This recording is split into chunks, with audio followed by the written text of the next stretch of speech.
Hi friends, welcome back to my channel. Happy New Year, happy 2023.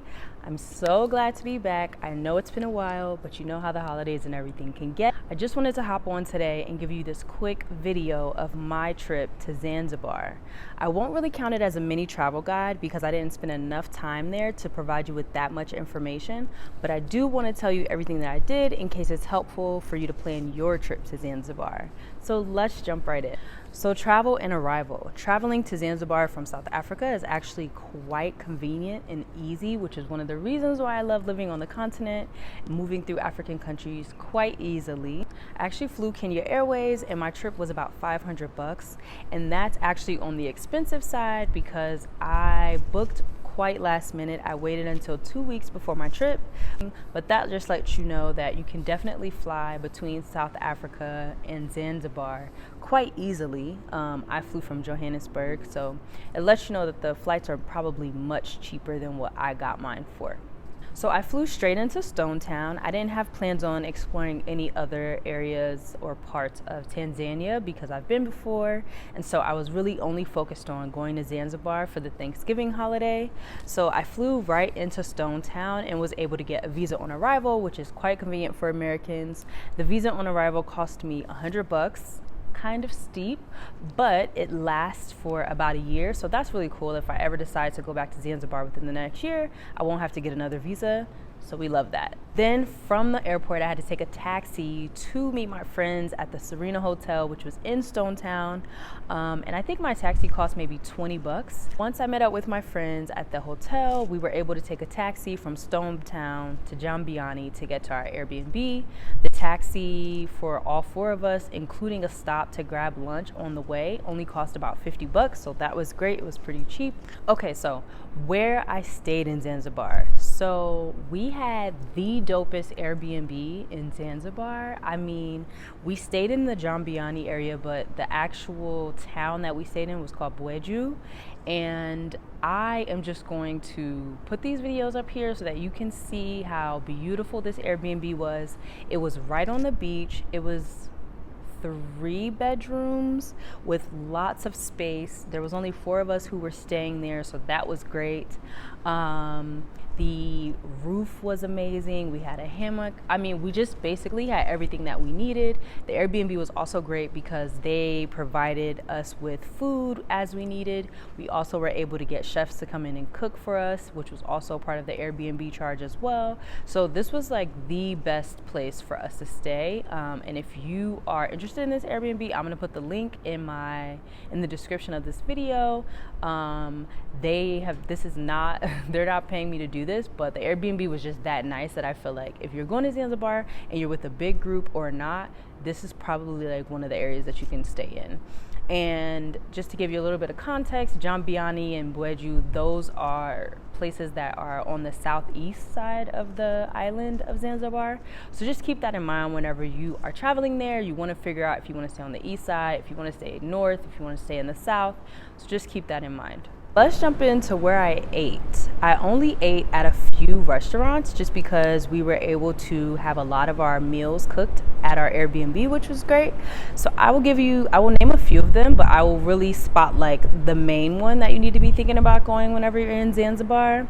So the lunch spot that we went to on the way was kind of like a fast food Swahili place, and it was called Lukmaan, and it had like really fresh food, really good. There was a lot of people there, a lot of tourists, so that's like a great like convenient fast food spot. And then 2 of the restaurants that we ate at while we were on the beach, one is called Evergreen. We actually went there quite late at night. We had margaritas, we had like great drinks and great food, called Evergreen. And then the other one that we went to on the beach is called African Paradise, which was also really good. The main character of restaurants in Zanzibar is the Rock. By far. First of all, the Rock is actually located in the ocean. Yes, in the ocean. You heard me right. You have to take a boat to get there. So cute. It's like this small little like hut house looking thing in the ocean. And then whenever you get there, you get into the restaurant. It's so beautiful. The views from the restaurant are amazing, and the actual food itself was so good. We got this like huge lobster seafood platter dish that was by far like the best meal that we had the entire time while we were there. And this place, of course, had a lot of tourists as well, so this is definitely a popular place. Luckily for us, we were able to get a table on Thanksgiving. It was a bunch of Americans that were like meeting up in Zanzibar, so that was really nice. So we had Thanksgiving dinner at the Rock, and I would just say make sure you call and make a reservation or book a reservation online, because it's quite popular, and I'm not sure that you would be able to just like walk in and get a table at this place. It's definitely one of the things that you need to do in Zanzibar, and I'm pretty sure the four of us ate, and we spent about $300, so that was about $75 a piece. That was the most expensive thing out of our trip, aside from our flights and our Airbnb. So just keep that in mind. That was definitely one of the highlights of our trip, like without a doubt. The Rock Pingwe, like you definitely need to make sure that you're going there and you are prepared for that part of your trip to Zanzibar. Okay, so now let's get into the activities that we did. We went to the Jozani Forest National Park. Basically, a tour guide took us through the national park. We walked through the forest.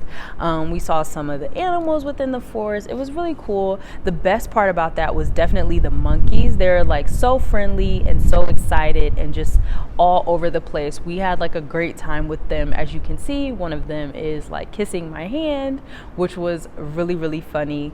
And that was like quite cheap. I feel like that wasn't even more than $5 to do that national park, which was great. Another thing that we did was we went to the Swahili Cave, and we like were able to swim and do all these things. Your girl was not swimming in the cave. I had myself a little tube, and I just floated my way as my friends swim. But that turned out to be like really nice. That was also pretty cheap. It was probably like $12 per person.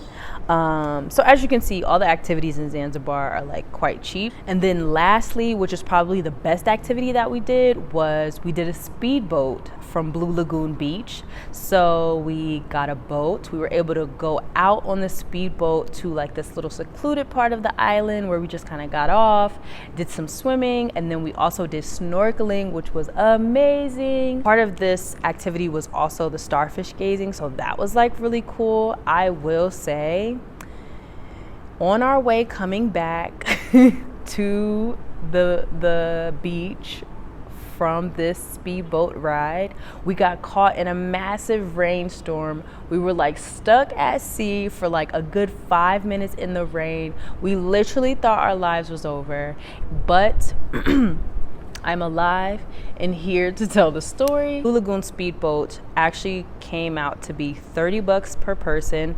That was including our transportation there, plus all of the activities that we were doing. So that was great. It was quite cheap as well.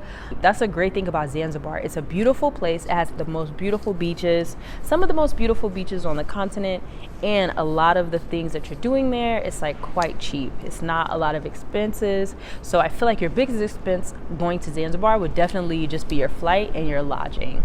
So those are just a few things that we did. My trip was actually only for 4 days, so I decided to go to Zanzibar for Thanksgiving to meet up with some friends who were coming from the US. So that was really, really nice. I only spent 4 days there, and it was like totally worth it. That was my second time in Zanzibar. The island and the beaches are just as beautiful as I remember. If you have the opportunity to go to Zanzibar, I would highly, highly, highly suggest it. And yeah, let me know if you use anything from this video. Stay tuned for upcoming content. Everything that I did in Cape Town will be good.